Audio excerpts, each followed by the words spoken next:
KL Rahul हैं अब India के स्किपर और वो स्वयं भी हैं एक बहुत अच्छे विकेट कीपर।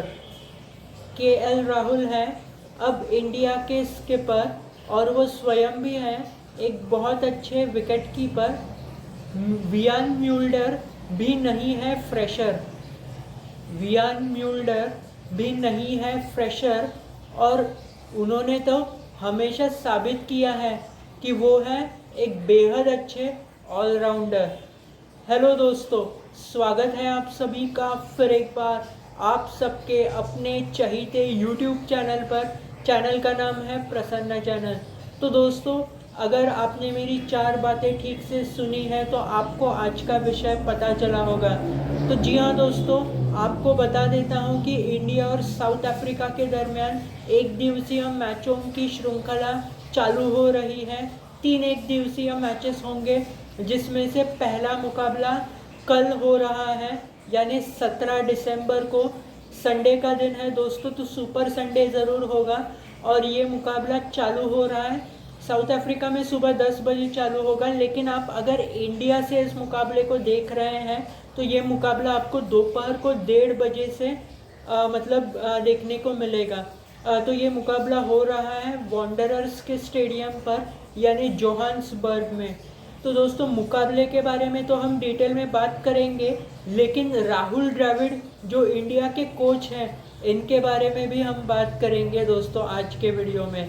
तो वीडियो पर बने रहिए। चैनल में नए आए हैं तो कम से कम सब्सक्राइब कीजिए ताकि आपको नोटिफिकेशंस मिलते रहे और लाइक ज़रूर कीजिएगा। तो दोस्तों, बढ़ते हैं पहले सेक्शन की तरफ जिसका नाम है पिच रिपोर्ट। तो दोस्तों, जहाँ तक पिच रिपोर्ट की बात है दोस्तों, वॉन्डरर्स की पिच है। वॉन्डरर्स की पिच पर वैसे तो पिच छोटी है, इसका मतलब चौके और छक्कों की बरसात होगी। और ये ज़रूरी है दोस्तों, क्योंकि दोनों ही टीम्स में बहुत अच्छे अच्छे प्लेयर्स हैं। अगर आप साउथ अफ्रीका की देखें तो उनके पास डेविड मिलर है। भारत की बात करें तो भारत के पास भी संजू सैमसन है। तो दोनों ही टीम्स के पास अच्छे नाम हैं और ये प्लेयर्स ज़रूर अच्छा खेलेंगे। हालांकि इस पिच पर शायद से स्पिनर्स को मदद मिलती है, ऐसा सुनने में आया है सोशल मीडिया के थ्रू। तो ऐसा भी हो सकता है, या फिर जो नए फास्ट बॉलर्स हैं दोनों ही टीम में, जैसे मैंने 4 बातों में एक नाम वियान म्यूल्डर का लिया था, उसी तरह भारत के पास भी आवेश खान है। इन गेंदबाजों को शायद से थोड़ी सी स्विंग मिल जाए पिचेस से।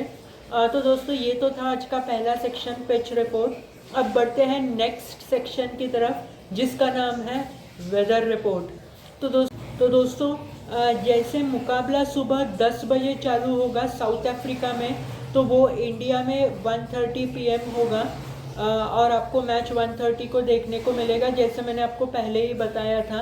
तो जब साउथ अफ्रीका में सुबह 10 बजेंगे तो उनके पास टेम्परेचर होगा 23 डिग्री सेल्सियस। और जैसे ही मैच आगे बढ़ेगा, यानी वक्त बढ़ता जाएगा, टेम्परेचर बढ़ता जाएगा और फिर शाम के वक्त में 6 बजे के आसपास में भी वो थोड़ा कम हो जाए। बारिश के कोई भी आसार नहीं है, यानी हमें पूरा 50 ओवर वाला मुकाबला देखने को मिलेगा और दोनों टीम्स के मिलाकर हो जाएंगे 100 ओवर।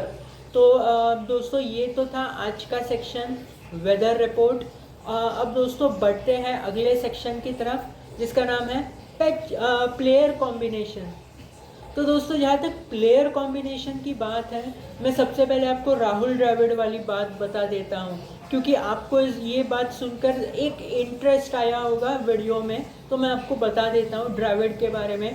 तो जो भारत के हेड कोच है राहुल द्रविड़, ये जो 3 मैचेस की ODI सीरीज़ है, ये इस पर वो अपनी नज़र नहीं बनाएंगे, क्योंकि उनका ध्यान होगा जो T20 जो वर्ल्ड कप आ रहा है ना 2024 में, मैंने आपको पहले ही बताया था जून में है, वेस्ट इंडीज़ में है, उस तरफ उनकी नज़र होगी।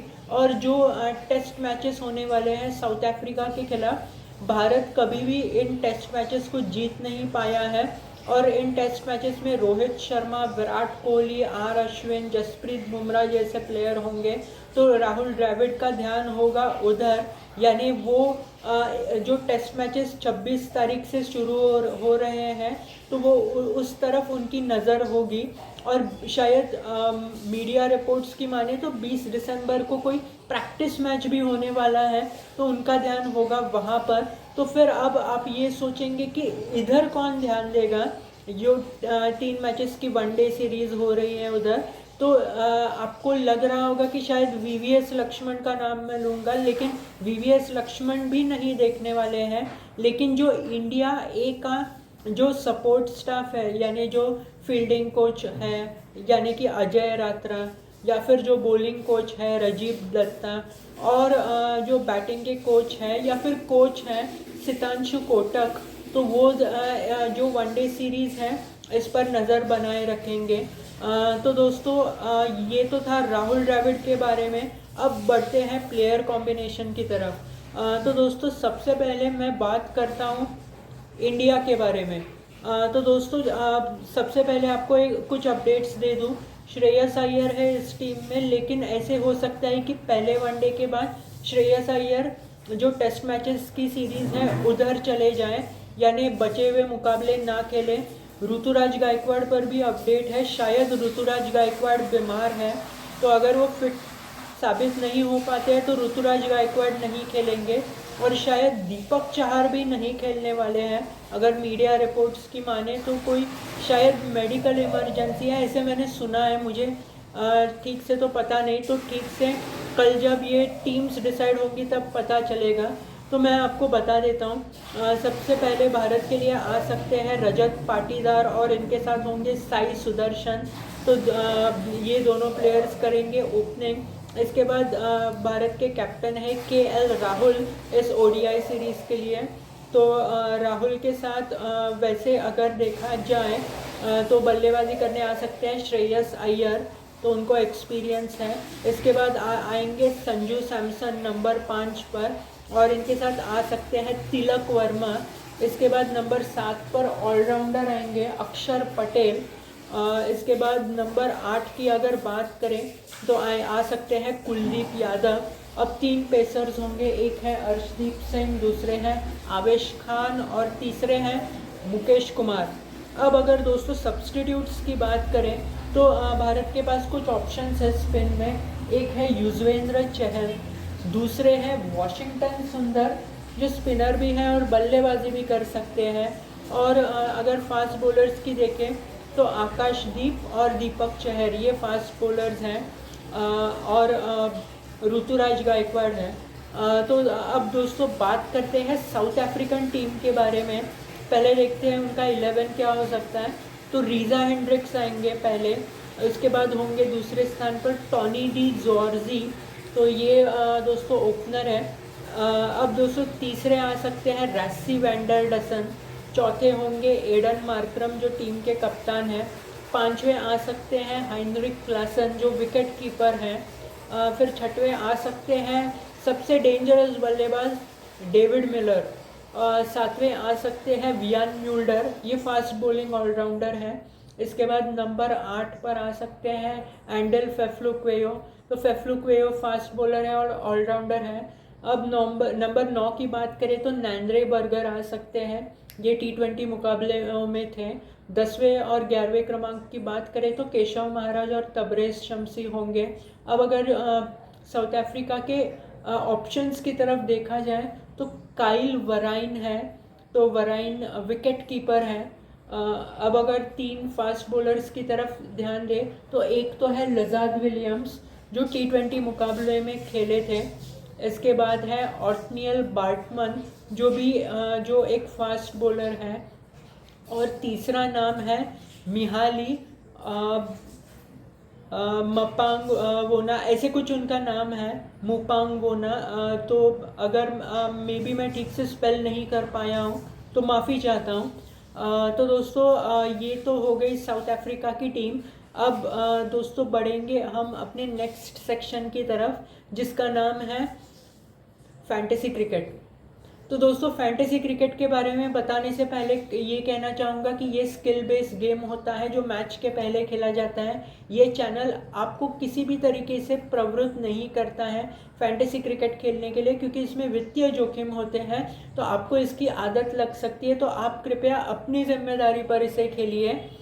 लेकिन जहाँ तक एनालिसिस की बात है, ये ज़रूर मैं आपको दे सकता हूँ। मैं साउथ अफ्रीका की टीम की तरफ से 6 नाम ले रहा हूँ और सबसे पहला नाम है टॉनी डी जॉर्जी। इसके बाद दूसरा नाम है एडन मार्क्रम। अब अगर दोस्तों तीसरा नाम कोई भी है तो वो है हाइनरिक क्लासन। चौथा नाम है वियान म्यूल्डर और म्यूल्डर इस टीम के कैप्टन होंगे। पांचवा नाम है दोस्तों केशव महाराज और छठवां नाम है तबरेज शमसी।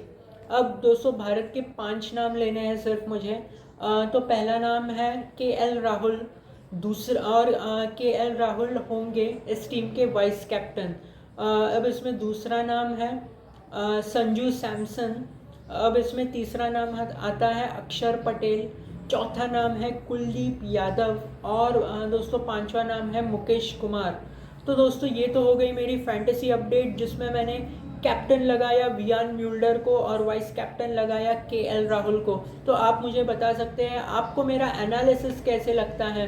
आप मुझसे किसी भी प्लेटफॉर्म से जुड़े हुए हो, चाहे वो यूट्यूब का कमेंट बॉक्स हो, लिंक्डइन हो, व्हाट्सएप हो, कहीं से भी जुड़े हो, आप मुझे सुझाव वहाँ भी दे सकते हैं। तो दोस्तों मिलेंगे अगले वीडियो में, तब तक के लिए मुझे दीजिए इजाज़त। ख्याल रखिए अपना और सबसे ज़रूरी मैच देखना ना भूलिए। Thanks for watching.